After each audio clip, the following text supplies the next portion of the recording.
Greetings everyone. நம்ம டெய்லியும் prelims point of வியூல banking and SSC point of வியூல நம்ம 5 கொஸ்டின்ஸ் பார்த்துட்டே இருக்கோம். இன்னைக்கு என்ன கொஸ்டின்ஸ் இருக்கு அப்படிங்கிறத பார்ப்போம். Which state government has launch the PM Shri tourism air service அப்படின்னு சொல்லி கேட்டிருக்காங்க. ஸோ எந்த ஸ்டேட் கவர்மெண்ட் இப்படி ஒரு ஸ்கீம் லான்ச் பண்ணியிருக்காங்க அப்படின்னு பார்த்தோம்னா மத்திய பிரதேஷ் கவர்மெண்ட் தான் PM Shri tourism air service அப்படிங்கிற இதை லான்ச் பண்ணியிருக்காங்க. ஸோ இதன் மூலயமா ஏர் ஏரோப்ளைன் மூலயமா ஓகேவா முக்கியமான ரிலீஜியஸ் அண்ட் டூரிஸ்ட் ஸ்பாட் எல்லாம் கனெக்ட் பண்றாங்க. ஓகேவா டூரிஸ்ட் அண்ட் ரிலீஜியஸ் ஸ்பாட் எல்லாமே வந்து ஏர்வேஸ் மூலியமா கனெக்ட் பண்றது தான் இந்த PM Shri tourism air service அப்படிங்கிறத சொல்றாங்க. ஓகேவா ஸோ டூரிசம் அட்ராக்ட் பண்றதுக்காக ஒரு ஸ்கீம் அவ்வளோ சரிங்களா. ஸோ டூரிஸ்ட் அண்ட் ரிலீஜியஸ் பிளேசஸை ஏர்வேஸ் யூஸ் பண்ணி கனெக்ட் பண்றாங்க. அதுதான் PM Shri tourism air service அப்படின்னு சொல்றாங்க. மத்திய பிரதேசில் இந்த திட்டத்தை கொண்டு வந்திருக்காங்க.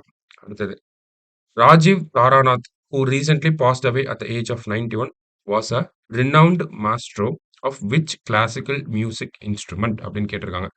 ஸோ இவர் வந்து ஒரு மாஸ்ட்ரோ அப்படின்னு சொல்லிட்டாங்க. எந்த கிளாசிக்கல் மியூசிக் இன்ஸ்ட்ருமெண்ட் அப்படின்றத கொஸ்டின். சரோத் அப்படின்னு சொல்லக்கூடிய இந்த இன்ஸ்ட்ருமெண்ட்டோட ஒரு மாஸ்டர் தான் யாரு அப்படின்னு பார்த்தோம்னா ராஜீவ் தாராநாத். சமீபத்தில் இறந்திருப்பாரு. ஸோ எந்த ஸ்டேட்டை சேர்ந்தவங்க அப்படின்னு பார்த்தோம்னா கர்நாடகாவை சேர்ந்தவங்க. ஓகேவா ஸோ அங்க இருக்கக்கூடிய ஒரு கிளாசிக்கல் இன்ஸ்ட்ருமெண்ட் தான் சரோத் அப்படிங்கிறது. சரியா அடுத்தது an agreement has been signed between which two entities to make Indian art and culture more accessible through television.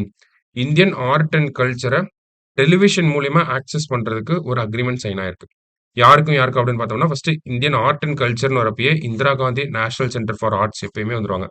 ஓகேவா அவங்களுக்கும் சன்சாத் டிவி வந்து பார்லிமெண்டோட சேனல் லோக்சபா ராஜ்யசபாவும் சேர்த்து இருக்கக்கூடியதான் சன்சாத் டிவி அப்படின்னு சொல்லுவாங்க.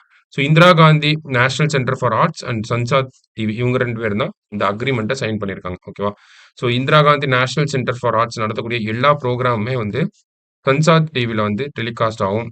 அந்த மாதிரியான விஷயங்கள் தான் இந்த அக்ரிமெண்ட்ல சைன் ஆயிருக்கு. ஓகேவா அடுத்தது India's Rafale jet participated in exercise Red Flag. Exercise Red Flag held in which country அப்படின்னு கேட்டிருக்காங்க. ஓகேவா ஸோ இந்த எக்ஸசைஸ் ரெட் ஃபிளாக்ல இந்தியாவோட ரஃபேல் ஜெட் வந்து ஃபர்ஸ்ட் டைமா பார்ட்டிசிபேட் பண்ணியிருக்கு. ஓகேவா ஸோ அதுதான் ஒரு சிக்னிஃபிகண்டான விஷயம். ஸோ இந்த ரெட் ஃபிளாக் எங்க நடந்துச்சு அப்படின்னா அமெரிக்காவில் நடந்திருக்கும்.